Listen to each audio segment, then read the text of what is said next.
आप सभी का नमस्कार है और आज हम बात करने वाले हैं कि भिंडी के पौधे बालकनी के अंदर कैसे लगा सकते हैं। तो जल्दी से शुरुआत कर लेते हैं और जान लेते हैं कि कौन सी मिट्टी का इस्तेमाल करना चाहिए और छोटी सी बालकनी में हम किस तरीके से भिंडी के पौधों को लगा सकते हैं।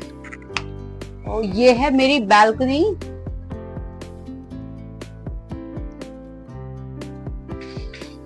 और ये हैं बहुत सारे पौधे ही पौधे।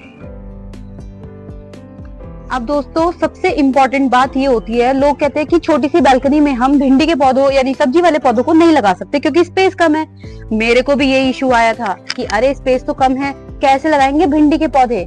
लेकिन मैंने जो सोचा उसको नेचर ने करके दिखा दिया और मेरी हेल्प करी, और आपकी भी वैसे ही जो नेचर है हेल्प करेगी। तो भिंडी के पौधे के लिए चलिए जल्दी से बात कर लेते हैं। सबसे पहले आपको चाहिए बीज। देखिए मैंने क्या किया था, जो भिंडी होती है ना, भिंडी, एक मिनट पहले भिंडी दिखा तो दूं पहले आपको। आप कहोगे भिंडी भिंडी कर रही है, दिखा रही नहीं है। ये देखो, ये रही भिंडी हमारी। अब आप सोच रहे होंगे सिर्फ एक ही भिंडी दिखा रही है। नहीं, और भी दिखाऊंगी, रुकिए। ये देखिए, अरे हटो ना भाई, दिखाने दो हमें। ये रही और भिंडियां, और भी धीरे धीरे भिंडी आ रही है। वो बाहर की साइड भी है क्योंकि ये बहुत बड़ा हो गया और यहाँ पे जंजाल सा बन गया है। क्योंकि यहाँ पे ना कम से कम अपराजिता लगी हुई है मेरी। अरे अपराजिता बाहर जा रही है। कृष्ण कमल की बेल लगी हुई है, गिलॉय लगी हुई है, चंपा, क्या मतलब समझ रहे हैं आप। चलिए जान लेते हैं कौन सी मिट्टी इस्तेमाल करनी है। बहुत बकवास हो गई है। एल्यूवियल सॉइल, एल्यूवियल सॉइल का आप इस्तेमाल कीजिए अपने भिंडी के पौधे में। अगर आप अपने भिंडी के पौधे को ग्रो करना चाहते हैं बालकनी के अंदर, तो उसके लिए आपको एल्यूवियल सॉइल का इस्तेमाल करना पड़ेगा। जो एल्यूवियल सॉइल है ये हमें कहाँ से मिलेगी, ये ध्यान देते हैं पहले। सबसे बड़ी बात है, एल्यूवियल सॉइल आपको ऐसी जगह मिलेगी जहाँ पे नदियां होती हैं। नदियां के अंदर होता क्या है, जो पानी की लहरें आती है, पानी धीरे धीरे एक सरफेस बना देता है मिट्टी की। जो वो मिट्टी होती है वो इतनी प्यारी मिट्टी होती है, बहुत न्यूट्रिएंट रिच मिट्टी होती है। तो ऐसे में जब भी आप अपने किसी भी सब्जी वाले पौधे को लगाएं तो ध्यान रखिए एल्यूवियल सॉइल। कहीं भी आसपास नहर हो तो वहां से आप मिट्टी लेके आ जाइए और उस मिट्टी को इस्तेमाल कीजिए। एल्यूवियल सॉइल वैसे दो तरीके की होती है, एक तो खादर और एक भंगर। लेकिन जो हमें मोस्टली जो मिलती है वो खादर मतलब हमारी मिट्टी होती है। एल्यूवियल सॉइल जो मैं बता रही हूँ, इस मिट्टी में जो आपको कुछ नहीं करना, एक मुट्ठी वर्मी कंपोस्ट को डाल देना है। इसके अलावा देखिए चौक तो हमें पता है चौक क्या होती है, तो 2 चौक ले लेना, आप उसको गाड़ देना मिट्टी में। उसके बाद बीज लगाना।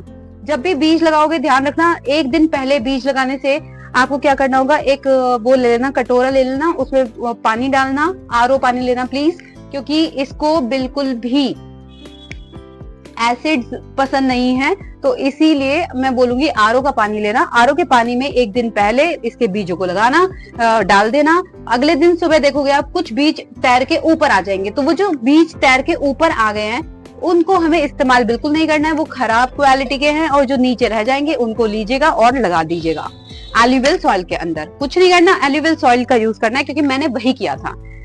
इसके बाद अब आपको क्या करना है, ऐसी प्लेस सर्च करनी है अपनी बालकनी के अंदर जहां पे आपके मतलब पौधे को कम से कम 3 घंटे की धूप मिल जाए। अब आप सोच रहे हो 3 घंटे, भाई मेरे यहाँ पे तो इतनी मतलब 3 बजे के बाद की धूप आती है, तो जितनी धूप मिलती है उसमें हमारी चीजें ग्रो हो रही है। तो अगर 3 घंटे की धूप मिल जाएगी ना, बालकनी में 3 घंटे की धूप आती है, लगा लो भिंडी के पौधे। इतनी तो आई जाएगी कि आप लोग खा लो यार। इसके बाद चलिए आगे चलते हैं। दोस्तों आपको फिर ध्यान देना होगा पानी का। अगर आप पानी का ध्यान नहीं दोगे तो आपका जो भिंडी का पौधा है वो खराब हो जाएगा। तो इसकी जो सैपलिंग है देखिए 1 हफ्ते में ही बहुत बड़ी बड़ी हो जाती है। मैंने ये ऐसा नोटिस किया अपने अब गार्डन में। तो एक हफ्ते के अंदर इसकी जो ये बढ़ जाती है। अगर आप इस सॉइल कंपोजिशन का इस्तेमाल करेंगे, इस तरीके से मिट्टी तैयार करेंगे, तो आपके बहुत बड़े बड़े इस तरीके के आपको दिखने लग जाएंगे। और फिर इसके अलावा आपको क्या करना होगा, जो नीम ऑयल आता है ना, नीम ऑयल 1 महीने में एक बार अपने जो सब्जी वाले पौधे हैं उस पे जरूर लगा देना, जिससे आपका जो पौधा है वो बहुत ज्यादा सेफ रहे, सुरक्षित रहे। पानी का ध्यान देना होगा, ज्यादा पानी बिल्कुल मत दे देना, अदरवाइज हमारा जो पौधा है ना भिंडी का खराब हो जाएगा। 1 महीने के अंदर अंदर इसमें भिंडियां आनी शुरू हो जाती है। तो इस भिंडी का आप मजा उठा सकते हैं। भिंडी से रिलेटेड या किसी भी सब्जी या किसी भी पौधे से रिलेटेड किसी भी इशू को गार्डन गपशप कमेंट में जरूर बताइएगा। गार्डन गपशप प्रॉपर तरीके से और अच्छे तरीके से मदद करता है उन लोगों की जो यार प्लांट्स के बारे में बहुत सीरियस हैं, जिन्हें पता है कि प्लांट्स की वैल्यू क्या है।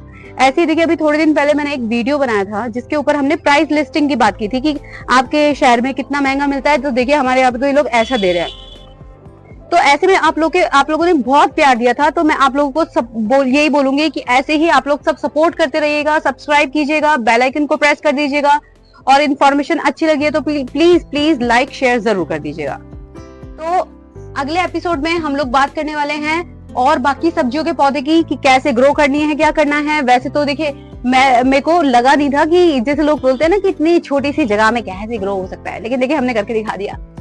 आप भी ऐसे ही कर सकते हैं। हैप्पी रहिए, हरे भरे रहिए, प्लीज बहुत सारे पौधे लगाते रहिए ताकि और लोग भी बहुत जल्दी से इंस्पायर हो।